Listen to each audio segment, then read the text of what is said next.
بسم الله الرحمن الرحيم. السلام عليكم ورحمة الله وبركاته. الحمد لله رب العالمين الذي رزقنا بنعمة رمضان المبارك، فنحمده حمدا كاملا ونشكره شكرا تاما على هذه النعمة الكبيرة، والصلاة والسلام على رسول الله سيدنا محمد الذي رزقنا بكوننا أمة له، فصلوات الله عليه وسلامه التام الذي دلنا على خير العمل في هذا الشهر المبارك. اللهم صل وسلم وبارك على هذا الحبيب الكريم وعلى آله وصحبه أجمعين وبعد. Saudara-saudariku dimanapun Anda berada, alhamdulillah kita sangat bersyukur pada Allah Subhanahu wa Ta'ala.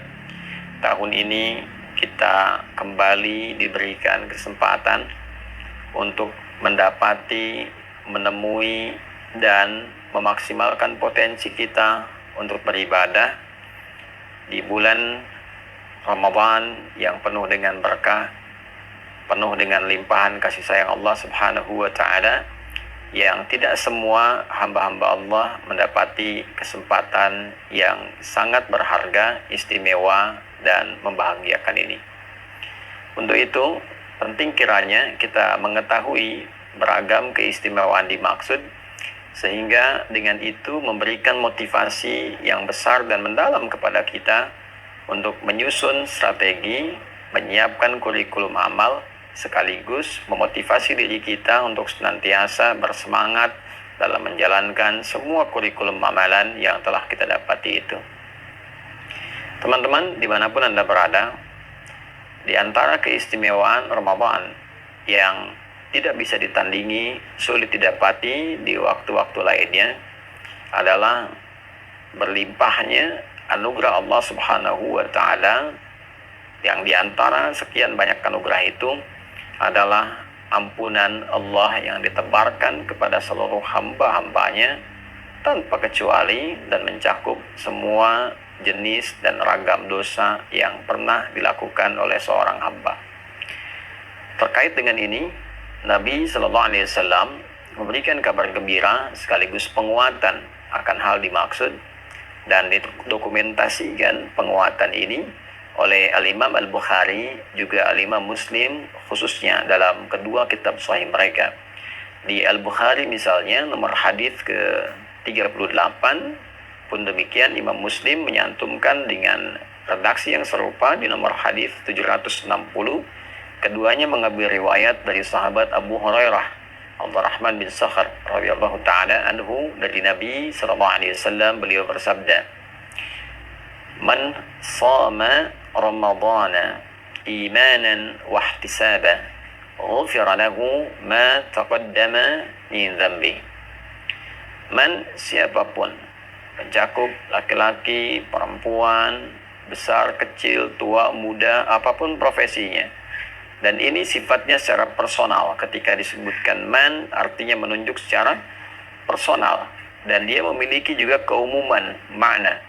Artinya berlaku secara personal namun dibuka umum bagi siapapun, baik laki-laki, perempuan, dengan segala sifat yang telah tadi kami sebutkan. Artinya peluang ini seakan-akan Nabi memberikan beritanya secara personal kepada kita. Wahai ahli hidayat, wahai fulan, wahai fulana, man shama Ramadana, siapapun di antara Anda yang mampu menunaikan puasa Ramadan. Perhatikan kalimatnya, kata puasa dimaksud sama diikat dengan waktu Ramadan. Jadi tidak ditemukan di waktu-waktu yang lain. Tidak di puasa Rajab misalnya, tidak di puasa Sya'ban misalnya, tidak di bulan hurum-hurum yang lain, tidak di puasa Arafah, tidak di puasa Asyura dan yang lainnya, tidak di Ayyamul Bid, tidak di hari Senin dan Kamis. Ini hanya khusus mencakup di bulan Ramadan. Man shama Ramadana, siapapun yang mampu menunaikan puasa Ramadan. Dan kita ketahui Ramadan itu jumlahnya selama sebulan. Ya, di Al-Baqarah ayat 185 jelas Allah menggabungkan kata syahr yang menunjuk pada waktu selama sebulan dengan kata Ramadan dalam momentum penurunan Al-Quran. Syahrul Ramadan alladzi unzila fihi Al-Quran. Di bulan Ramadan itu yang diturunkan Al-Quran di dalamnya, itulah kemudian waktu yang menjadikan kita wajib menunaikan puasa selama sebulan penuh. Artinya dalam konteks menunaikan puasa ini, di bulan Ramadan ini waktunya terbentang selama sebulan. Siapapun yang mampu menunaikan puasa Ramadan dari hari pertama, hari kedua, sampai yang terakhir selama sebulan, dengan catatan imanan wahtisaban. Imanan ia kerjakan karena imannya, karena keikhlasannya pada Allah Subhanahu wa taala, keyakinannya untuk menyembah, mengagungkan dan menaati perintah Allah Subhanahu wa taala. Karena kalimat iman itu sandingannya adalah amal saleh.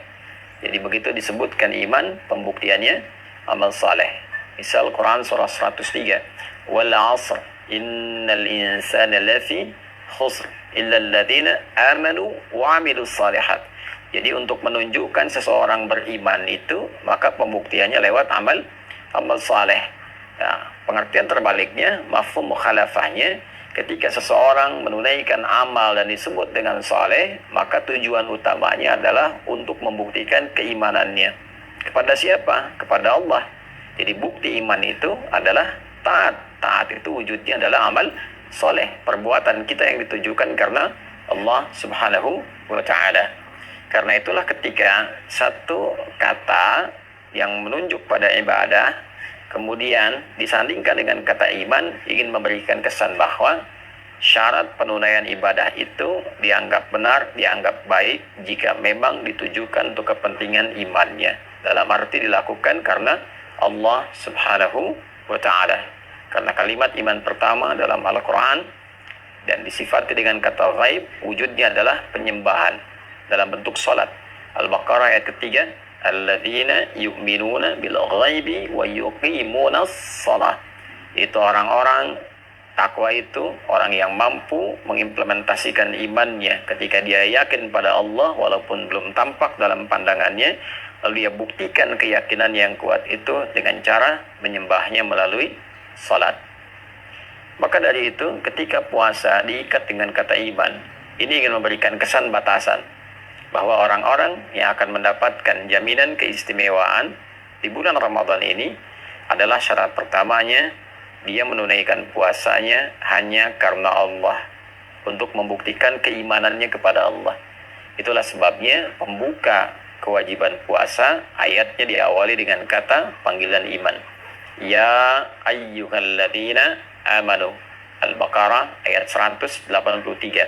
Hai semua orang yang telah menyatakan beriman, kutiba alaikumus syiyam, dengan imanmu itu diwajibkan engkau mengimplementasikannya dengan cara menunaikan ibadah puasa di bulan Ramadan. Karena itulah kemudian penunaian puasa ini bukan hanya dikerjakan karena orang lain berpuasa, bukan hanya dikerjakan untuk membuat sebuah status di lingkungan kehidupan sosial, bukan hanya dikerjakan motivasinya untuk mendapatkan bukaan.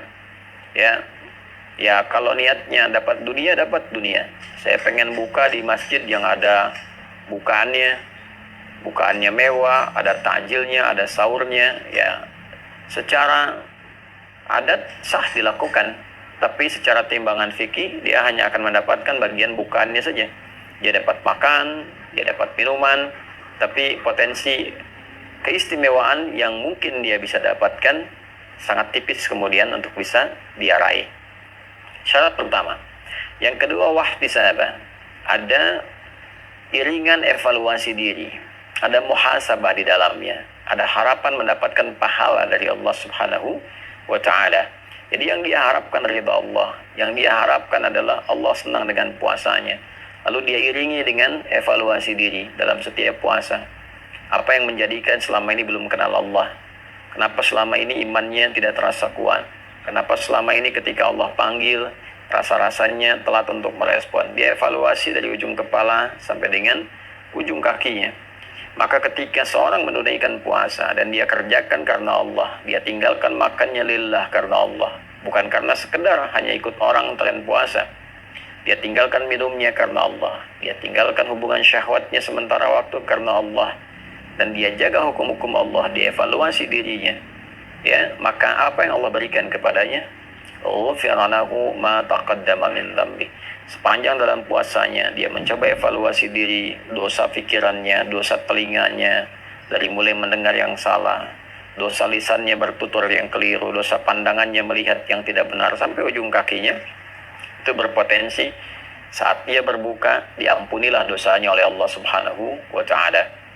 Dari mulai dia niatkan puasa, dia jalani sampai berbuka, benar dia lakukan itu, ghufira lahu ma taqaddama min dzambi. Ada peluang diampuni semua dosa-dosa yang pernah ia kerjakan.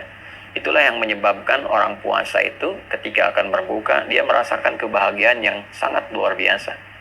Bukan sekedar karena dia telah selesai menuntaskan tugasnya dan dia akan berbuka, begitu mendengar azan ada satu gejolak dalam dirinya, aura yang berbeda dari biasanya mendorong ia untuk berbahagia karena sekarang waktunya berbuka.